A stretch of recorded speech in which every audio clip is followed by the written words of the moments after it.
So when economists wanted to study the relationship between trust and the existence of financial transaction and the importance of trust for financial market, they faced an important challenge. It's really hard to measure causal relationship in environment that are very different along many other dimensions. So economists decided to go to Italy. Why Italy? Well, Italy was the first place where trust was studied by sociologists. Back in 1950, Bansfield wrote a very famous book which is called The Moral Values of a Backward Society, where he identified the characteristical values, cultural values of societies where there is very limited level of trust.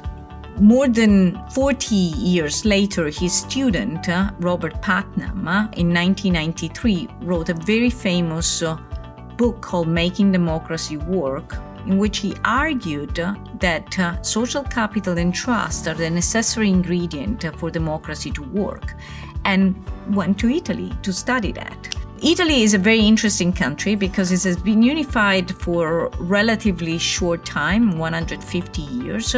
Legally, regulatory, the rules are the same, so it's a perfect setting to study trust because trust has been very different across regions. Financial economists borrowed from the sociologists and political scientists this incredible laboratory, Italy, and decided to study the effect of different level of generalized trust on financial contract. Generalized trust defines how much people trust other people they don't know. It's generally measured as the answer to the following question. Generally speaking, do you think you can trust other people or you can never be too careful about it? Financial economists wondered whether there is a connection between generalized trust and finance. In the paper, The Role of Social Capital in Financial Contract, we studied the different level of generalized trust on the availability and use of financial contract in different regions. We found that in areas where there is very limited social capital and very limited trust, people tend to use less of those financial contracts that we consider basic, such as writing a check, opening a bank account, investing in stock, borrowing money. And in fact, the results show a remarkable correlation between the extensive level of generalized trust in a given area and the availability and use of those contracts in certain areas. So in the paper Trusting the Stock Market, the link is actually closer. We look at a sample of Dutch households, all living in the same countries with the same legal rules, but with very different level of trust.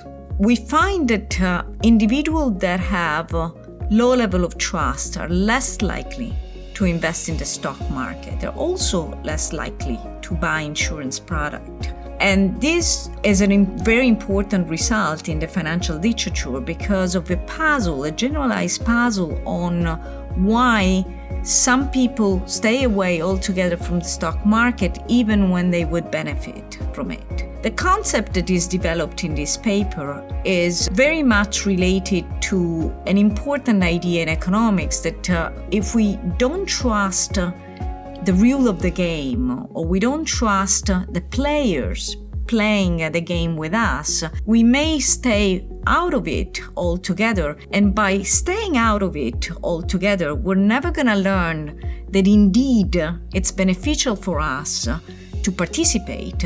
And this lack of participation, therefore, is indeed pervasive, but also persistent over time. A follow-up question was whether bilateral trust, so this is a little bit more special trust, is still general in the sense that is a trust that is applied to different groups. It's generally measured as how much do you trust people from France? or how much do you trust people from this other country, or how much do you trust people from your own country, the results are remarkable. The level of bilateral trust between citizens of a given country and citizens of another country affect the composition of the portfolio, the amount of trade between the two countries, and foreign direct investment. We find that bilateral trust is correlated with the composition of the portfolio of mutual fund managers in the following way. The higher the level of trust between country I and country J, the bigger the weight of country J stocks in the portfolios of country I